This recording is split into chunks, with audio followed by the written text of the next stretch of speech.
right here at the convention, you said that all men should vote for Trump. Well, I didn't say, well, I do think all men should vote.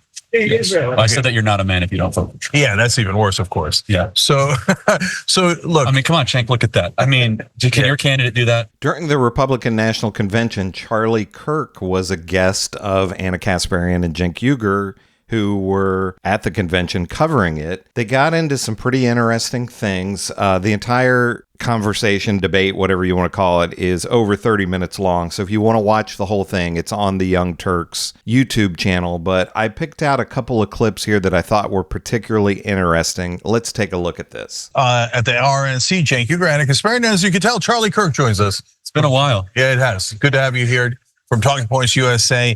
And so close. Turning Point. Oh, did I say that? That's hilarious. I meant Turning Point USA. That was a Freudian slip. Okay. So Charlie, you and I now have some strange agreements. Okay. So the whole world is just, it's coming to an end. Right. So, but believe me, we have plenty of disagreements, so we're going to get to it. So we both think Biden's a bad candidate. We both say that we represent the populist wing of our parties, right? So let me start with a simple question. Do you want Biden to stay the Democratic nominee? Boy, that's a good question. Yes. Mm-hmm. Yes. Yeah. I think that he's probably the most beatable right now. I would think so. Yeah. Especially Democrat corporate oligarch Biden. Mm-hmm. The more that he's leaned into kind of more of the progressive stuff over the last couple of weeks, I think it makes him harder to beat. But I just don't think he's not all mentally there. Okay, good one. So let's talk a little bit about some of the vulnerabilities on the right. You know, one thing that I've noticed, you say, other members of conservative media say, is that, you know, the female vote is a lot more difficult for conservatives, right? Or for the Republican Party. That the unmarried women are more likely to vote for Democrats. That's the problem. We need to get women married and they'll change their political views. But honestly, I wonder if you realize statements like the one you made at a Turning Point USA event. You said something along the lines of, well, women are past their prime once they turn 30, right? Do you ever wonder whether those kinds of messages might actually be, you know, a little offensive to women, and then they might think that represents the entirety of the Republican Party? You know, it's not exactly the most welcoming message for women. Well, I mean, first, what I said specific, it's close to what I said, but what I said is as women get older, the dating pool shrinks, which is obvious. And I think you would agree with that. So, I mean, unfortunately, that's the biological reality we live in. But yeah, look, I mean, we do a big women's summit. I think that our agenda is very popular for all people. But it's not a new phenomenon that young women lean liberal. But certainly since the reversal of Roe versus Wade and bring it back to the states, Democrats have enjoyed some, I think, short-lived popularity with young female voters for sure. Now, right here at the convention, you said that all men should vote for Trump. Well, I didn't say, well, I do think all men should vote. Yes. I said that you're not a man if you don't vote for Trump. Yeah, that's even worse, of course. Yeah. So look. I mean, come on, Cenk, look at that. I mean, can your candidate do that? Yeah. No. And so, look, I'm honest. Who's your preferred candidate?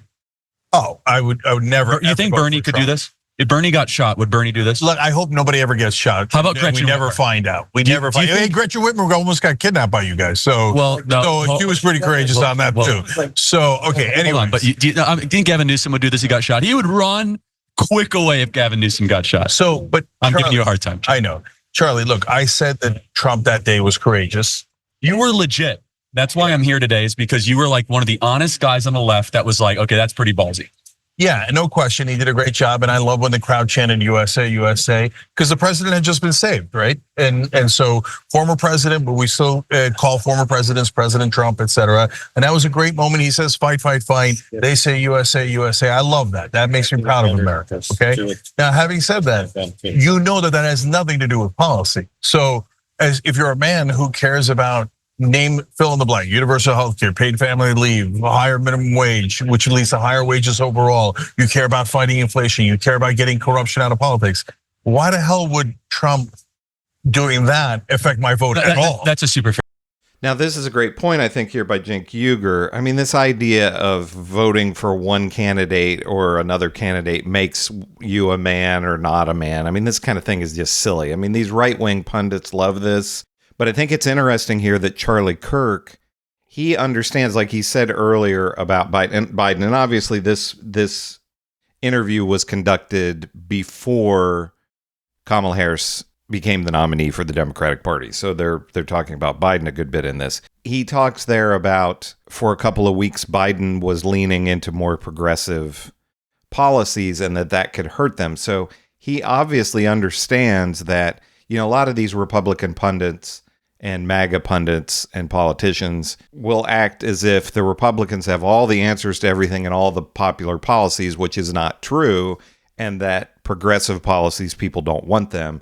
And Charlie Kirk has an understanding here that there are a lot of people who do want those. Fair question. And what I was basically getting at is that if this doesn't, as a man, earn you some political points of respect, that's what the essence of what I was saying. But of course And the funny thing is, it didn't affect Trump's polls at all in terms of, it helped his popularity, but it did not help in terms of him getting more votes. He just stayed exactly where he was.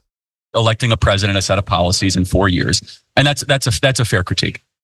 Here's what I don't understand about the Republicans. On the Democratic side, I think it's fairly clear because the establishment corporate Democrats have all the money. So the Bernie side has grassroots money and grassroots energy, but that's only earned. You have to actually deliver. Otherwise, the grassroots don't give you the money, right? So that's why the DNC says, well, I can't count on that because I'm corporate. I'm serving these donors. I'll never get the grassroots money. So I'm going to halfway give up on that. And so I'm going to be purely corporate, right? So on the Democratic side, it's really stark, right? But on the Republican side, the grassroots also has tons of donor money. So why do they object to the grassroots? They have no reason to. That's an interesting point. It's because of their values.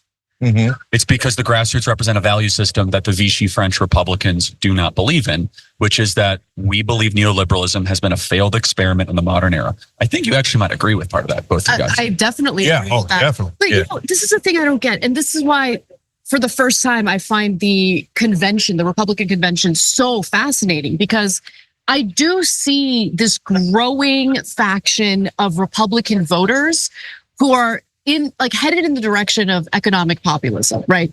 They like Social Security. They like Medicare. They want better wages for workers. They want protectionism in regard to, trade and tariffs. And I find that also fascinating. But at the same time, you seem to be empathetic to that message and to those desires by some Republican voters. At the same time, like on your show, you had this one segment. Not a fan of Social Security. Yeah, so But let me clarify. Wildly popular even among Republicans. I'm just not a fan of things that aren't properly funded or go bankrupt. So would you be in favor of lifting the cap on Social Security taxes in order to fund Social Security? Educate me what that would look like. So it's around $174,000 if I remember right. So like rich people shouldn't get Social Security effectively? No, not at all. They should definitely get it. Everyone gets it. Everybody should get it. Regardless of age? Or No. Everybody in terms of income, right? But because universal programs work better. Everybody buys into it because if the rich don't get it, they'll kill it. That's usually how it works. But how is that any different than? No. Hold on. Stopping tax for Social Security past a certain income, and every year it changes. So, for instance, let's say you're making $200,000 a year. After about $174,000, the FICA tax no longer they stop applies. taxing you on Social Security. Okay. So I'd have to think about that. That sounds like probably a good idea, but I'd have to look at the. So I think it's interesting here that Ana Kasparian and Cenk Uygur are sort of grilling Charlie Kirk about Social Security, and he's saying he's not a fan of it because it's not funded properly, but he has no understanding of how it's funded. And they're explaining to him how it's funded. So I think it's interesting to be against something that you don't even really understand how it works. So that's a big hit here, I feel, on Charlie Kirk. Overall, this conversation between Ana Kasparian and Cenk Uygur and Charlie Kirk is a lot more interesting than I expected it to be because they do have some common ground on different things. The thing that really stands out is that both sides, so the left represented by Ana Kasparian and Cenk Uygur, want populism, and the right, represented by Charlie Kirk, seemingly is in favor of populism as well.